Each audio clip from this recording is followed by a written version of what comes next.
Profesore, ali znate što je hafiz? Nemam pojma, ali me prvo asocira na ime nečije. Hafez. Prosto nisam čuo, sorry. Znaš li što je hafiz? Ne. Ja znam. Možda na neki frizerski salon. Hafiz je nešto u islamskoj vjeri, nešto najviši školovaniji čovjek.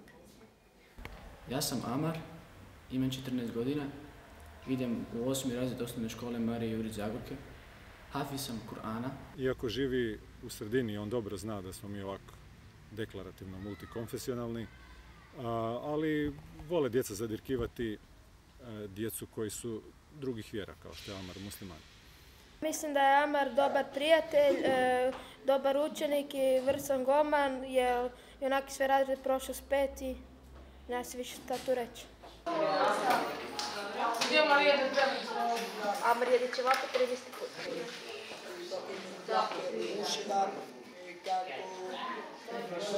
Amar neće priznati da daje svoje domaće zadaće za prepisivanje, ali zato neobično što svi oko njega za vrijeme testa dobe isti broj bodova. Hafiz nije potrebno da se razlikuje, ali trebao biti uzor drugim muslimanima.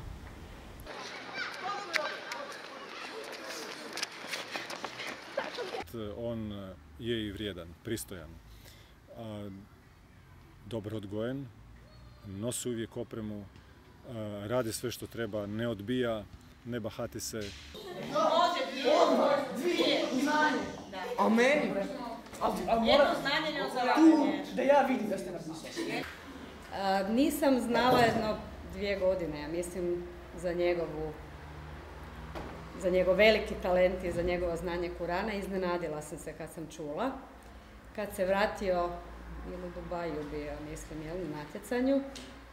Bio sam u Dubaju nakon što sam položio hifz, znači 3 mjeseca nakon toga, nakon što sam poslao hafiz, bio sam u Dubaju, tamo je bilo 80 natjecatelja. Najbolji poznavatelji čitanja, odnosno učenja Kur'ana na pamet, se nađu svake godine na tom mjestu i citiraju Kur'an na pamet. Koji si bio po redu? Ne znam koji sam bio po redu, ali samo prvih 10 kažu, ostalo ne kažu, ostali 70, znači očito nisam bio među prvih 10.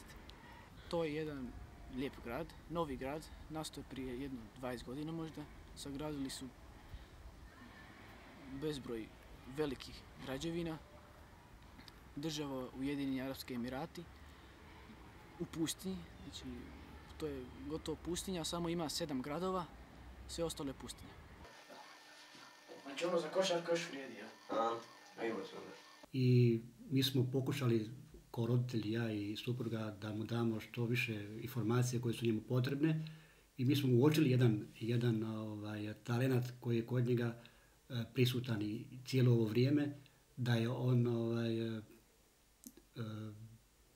pamti dosta brzo tekst, dosta ga razumije. Ovo je iz Dubaja, znači isto sam dobio nekakvu diplomu.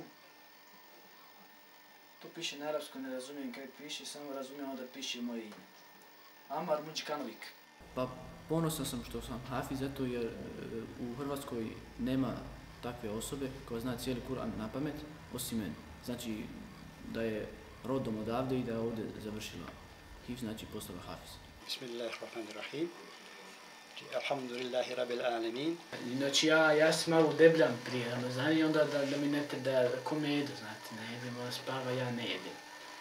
Znate. Pa ima mnogo sličnosti između islama i kršćanstva.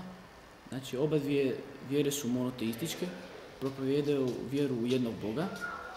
Ima i mnogo ostalih sličnosti u imenima proroka, odnosno poslanika mi kažemo. Isa, Isus, Musa, Mojsije i tako, dosta imena.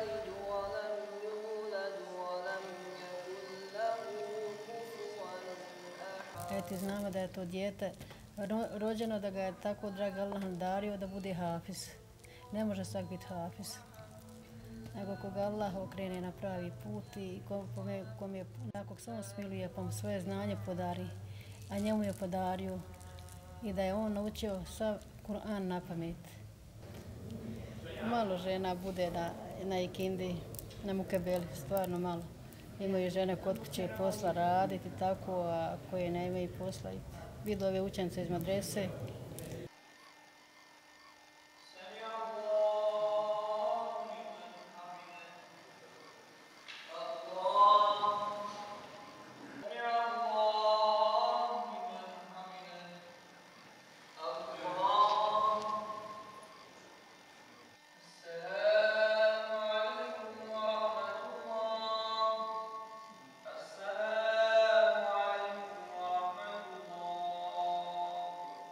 Uči se i u svemu kakvi god ima procesi, uči se na arapskom jeziku. Jer to je melodično učenje i onda je lakše naučiti, kao da učim, na primjer, neku pjesmicu.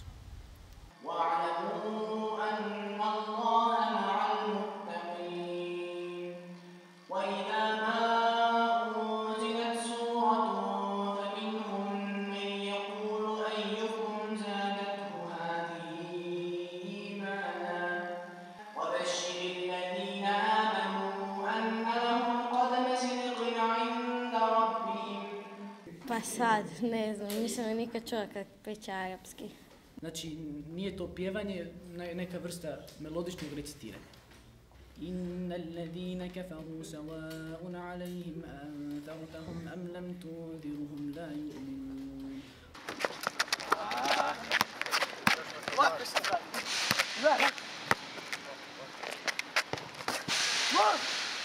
Kako zamišljaš svoju budućnost?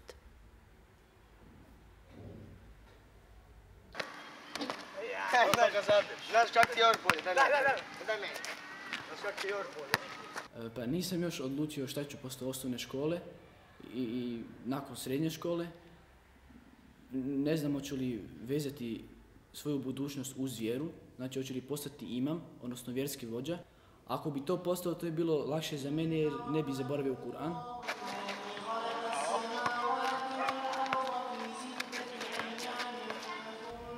Salam alaikum.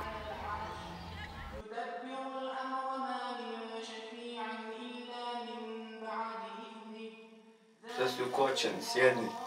Čekam da kažu stop.